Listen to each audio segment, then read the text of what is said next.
Every Batman needs his Joker, and when Nvidia's arch nemesis AMD failed to bring their A-game in 2017 and 2019, it kinda hurt Nvidia too. The GTX 1080 Ti should have soundly beaten the cheaper, weaker Vega 64, but in terms of overall value, it actually came out slightly behind, and the RTX 2080 Ti was utterly demolished by the RX 5700 XT in that same metric. By 2020, everything had changed, and AMD were back to put a smile on our face.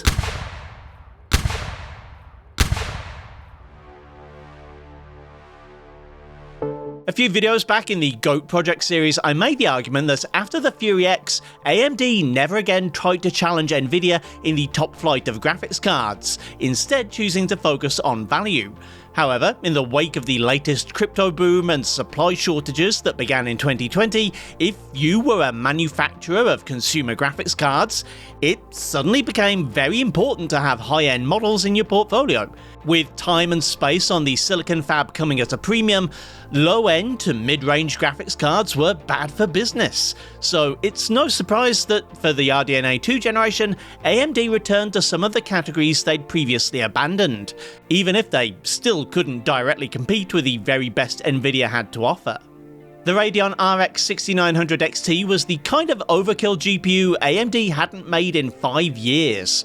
While on the back foot in the new battlegrounds of ray tracing and temporal upscaling, RDNA 2 stuck to what Team Red were good at, with vast amounts of compute power and more VRAM than the competition.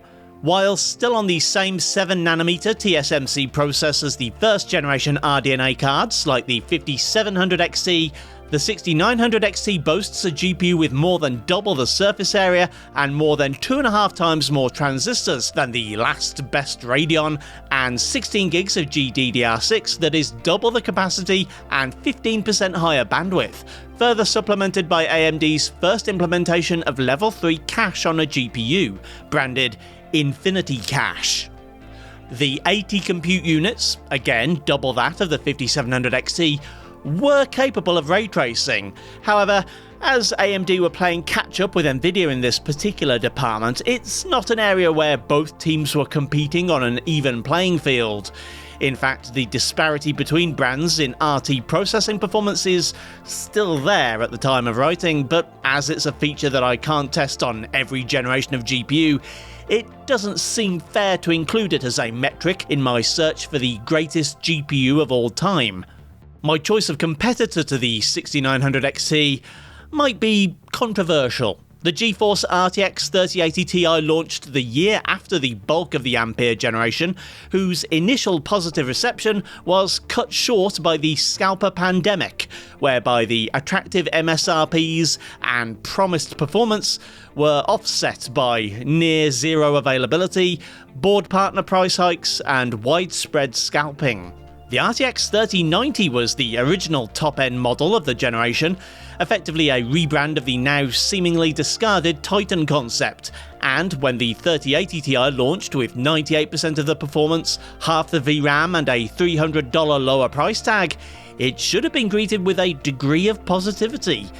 However, positivity wasn't a thing in the madness of the scalper pandemic. MSRPs were meaningless, and the 3080 Ti soon saw its price inflated too. Based on an 8nm process, the 3080 Ti's GA102 GPU was somewhat larger than that of the 6900 XT, but had a similar number of transistors, and although the VRAM pool was 25% smaller than the Radeon's, that memory did have almost 80% higher bandwidth, though that of course doesn't account for AMD's Infinity Cache. As a second-generation RTX GPU, the 3080 Ti boasted improved ray tracing, as well as Nvidia's proprietary hardware upscaling. However, as one of those is unique to just 2 of the GPUs in the GOAT project lineup, and the other is kinda cheating, neither feature is being benchmarked today. I will be taking a more in-depth look at ray tracing in the near future. The cards I have for this comparison are 2 of my personal favourites. The RX 6900 XT is represented by a Sapphire Nitro, my personal preferred AMD board partner, and one of their most attractive cooler designs ever. The RTX 3080 Ti is an EVGA FTW3. I mainly prefer the aesthetics of the Founders Edition Ampere and Lovelace cards, but I think everyone misses EVGA now they've left the GPU market altogether. The games chosen for this comparison are, as usual, from the years the GPUs were released, as well as the launch year of the previous card in the series, and the year they were superseded. In this case, that means 2021, the year of the 3080 Ti, as well as 2018, the year of the 2080 Ti, and 2022, the year of the RX 7000 and RTX 40 series. I usually prefer to leave a bigger gap between years where possible, but unfortunately this is just how it worked out. Testing these cards in games from 2018 shows just how big of a jump this generation was. Assassin's Creed Odyssey was a huge open-world game with stunning graphics, built on an engine that could pose genuine trouble for previous generation flagships. At the time, I played this on a GTX 1080, and even at 1080p I remember experiencing slowdowns at times. The RTX 3080 Ti, meanwhile, makes short work of it, running at over 120 FPS. However, the RX 6900 XT humiliates the GeForce, averaging some 40% higher. At 1440p, the Radeon is still faster than the 3080 Ti was at 1080p, and the RTX card drops to 110 FPS. At 4K, the margin shrinks, but there's still a clear winner. The RX 6900 XT comes close to 100 FPS, while the RTX 3080 Ti hits 84. Both are immensely playable, but while the Radeon could probably still remain so at even higher settings, the GeForce has a little less headroom. The third and least well-received of the reboot series, Shadow of the Tomb Raider was one of the first games to implement ray tracing, specifically RT shadows appropriately enough, and if I were comparing RT performance, I dare say the RTX 3080 Ti would score a pretty decent win here. As I'm not, I guess I'd still expect the GeForce to win due to the big Nvidia logo that appears when starting the game. However, I was somewhat surprised. The Radeon wins 2 of the 3 benchmarks, though by a smaller margin than Assassin's Creed. By the time we reach 4K, the scores are virtually a tie, with the 3080 Ti winning by less than a frame. Both are superb experiences, and there's room to crank up a few more settings if needed.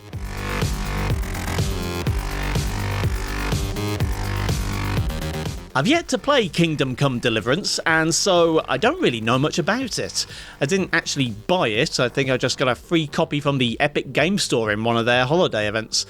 By reputation, I know it's a more grounded, less fantastical version of the Skyrim style of medieval RPG, and I believe it can be a pretty demanding game. Neither of the GPUs had a problem with it at the high setting preset, however, and at 1080p the 3080 Ti has a small lead at 264 FPS compared to 251. At 1440p that lead vanishes, but again things are extremely close between the two, and at 4K both cards are still above 100 FPS. Looking a little more closely, however, the one consistent win for the 3080 Ti is in 1% lows, meaning that, at least at lower resolutions, the GeForce should be noticeably smoother. The Forza Horizon series has a known preference for AMD architectures, and in previous generations that mostly meant that mid-range Radeons could almost compete with high-end GeForces. In this instance, now that Team Red has a high-end card to compete with Team Green, it means another win for the 6900 XT. At 1080p it's pretty academic, with a 330 plus average FPS that is technically 10% faster than the 3080 Ti's 294, but I challenge anyone to actually notice the difference in gameplay. At 1440p both cards are still well above 240 FPS, and so beyond what displays of the day could realistically take advantage of. And at 4K, the AMD advantage has shrunk to just 4%. The high settings preset is still middle of the pack for this game, so it's not unreasonable to want to turn up to Ultra, and both cards should be up to the task.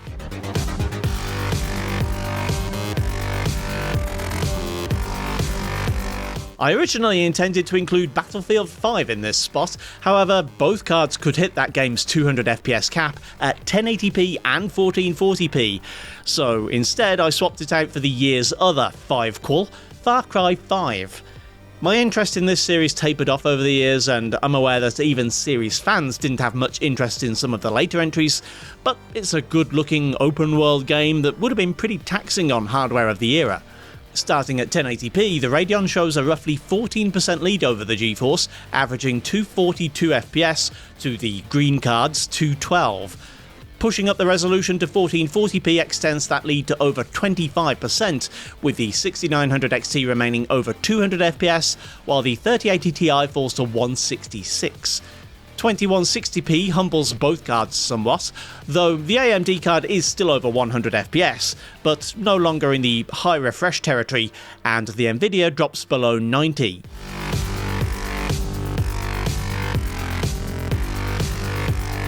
...2021 kicked off a month after the announcement of the RX 6900 XT, and by the end of the year the 3080 Ti would officially replace the 2080 Ti as the more sane choice for a top-end GeForce. In theory, anyway. In practice, MSRPs would have little bearing on the actual price of these cards, though due to Nvidia's higher hash rate per watt, their cards were more valued by Ethereum miners, so there was a slightly better chance of acquiring a Radeon for close to its retail price.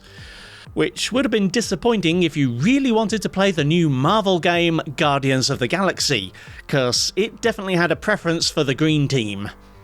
Pun kinda intended?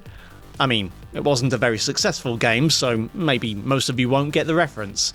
Anyway, the 3080 Ti has a healthy 15% lead on average at 1080p, but the 1% lows are radically better on the GeForce, to the tune of about 100%. At 1440p the gap narrows slightly, and both cards are playing at pretty obscene frame rates for a AAA single-player game.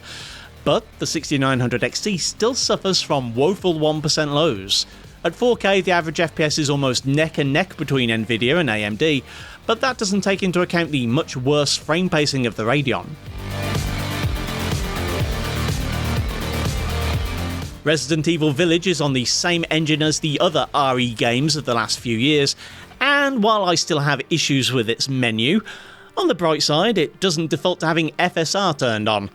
Neither of these GPUs remotely needs upscaling anyway, with the 3080 Ti pulling a massive 330 FPS at 1080p, and the 6900 XT an insane 422. 1440p naturally poses no trouble for either GPU, with averages of 240 and 285, and I wouldn't necessarily say high FPS are unwanted in this game. Unlike, say, RE2 Remake, this is definitely a more action-focused shooter. At 4K, both cards suffer a massive drop-off in performance, but let's be real, we're still talking over 120 FPS on both cards.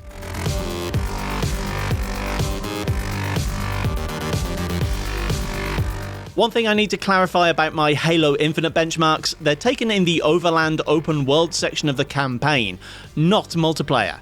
There can be pretty significant performance differences depending on how large the map is, and earlier sections of the campaign and some of the indoor-based multiplayer maps can be much less demanding, so this is kind of a worst-case scenario. At 1080p, the 6900 XT takes a 10% lead over the 3080 Ti, averaging over 140 FPS to the green card's 128, though 1% lows are remarkably similar.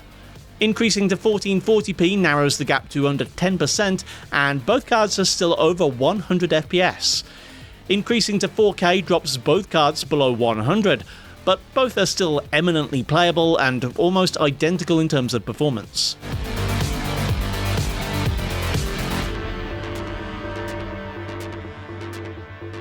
It never fails to amuse me that Forza Horizon 5 performs so well on basically any relatively modern hardware you throw at it.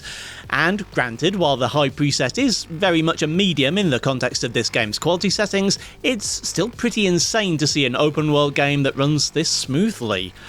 The AMD GPU's lead in this title is pretty substantial too. At 1080p, the 6900 XT is about 40% faster than the 3080 Ti, scoring a whopping 240 FPS on average.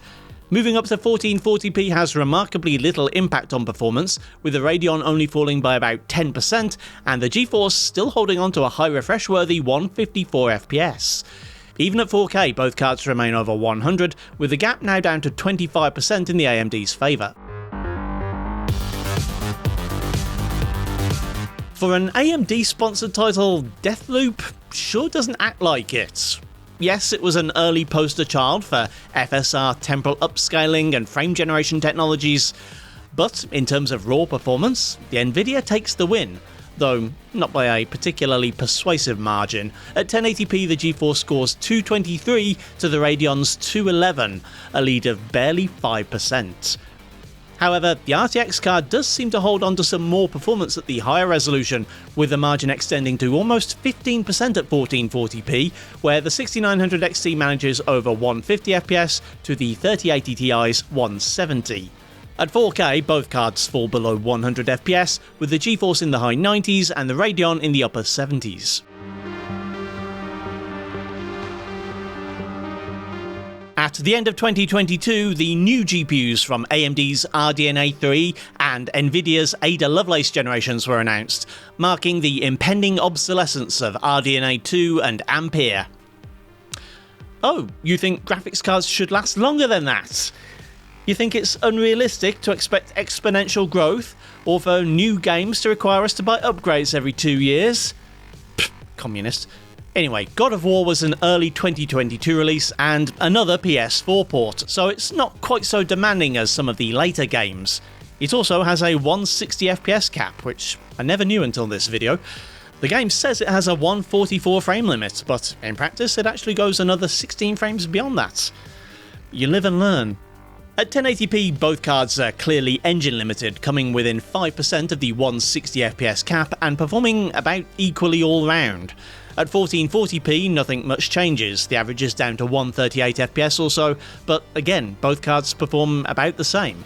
At 4K, the 3080 Ti takes a 10% lead, but both are over 60 FPS and very playable. For the record, the RX 7900 XT, which isn't quite the top of the RDNA 3 stack, but it's as close as I'm likely to get for a while, can pull out a whopping 110 FPS at these settings.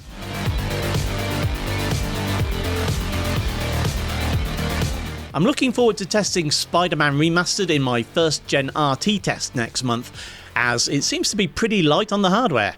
Nevertheless, for this video I'm still testing without it, and even without an RT advantage, the GeForce card is having a field day with this one. At 1080p it leads the 6900 XT by over 30%, averaging over 200 FPS to the Radeon's 150. At 1440p the margin is about the same, this time with the 6900 XT at 126 FPS to the 3080 Ti's 164. Finally, the 4K result is 84 to 109, with the RTX once more about 30% ahead of the RX.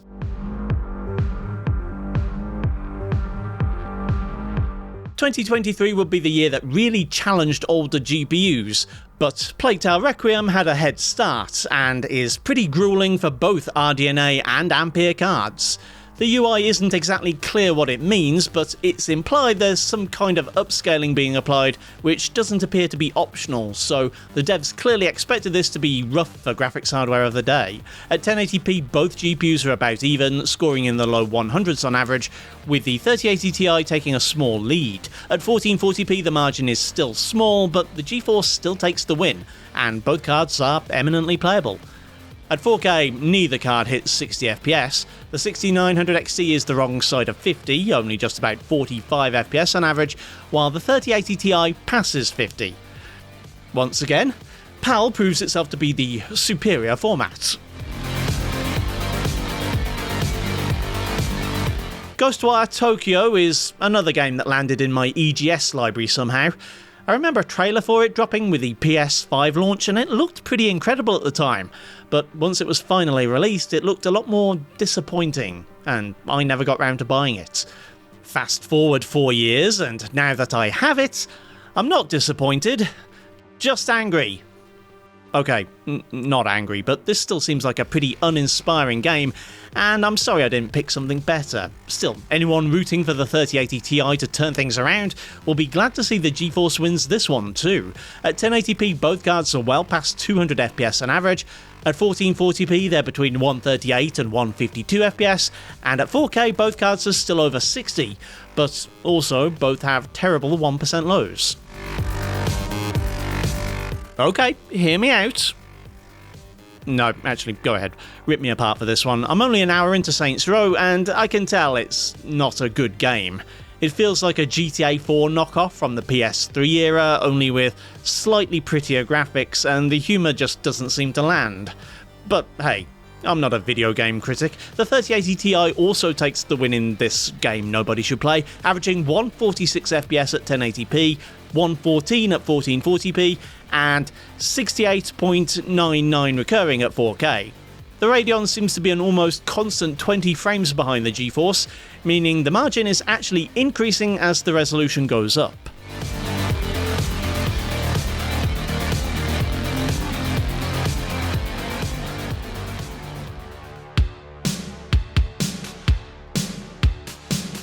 This is pretty shocking for me. For almost a year I've been reckoning with my choice to buy an RX 6900 XT instead of a 3080 Ti, despite having owned mostly Nvidia GPUs for the last 16 years.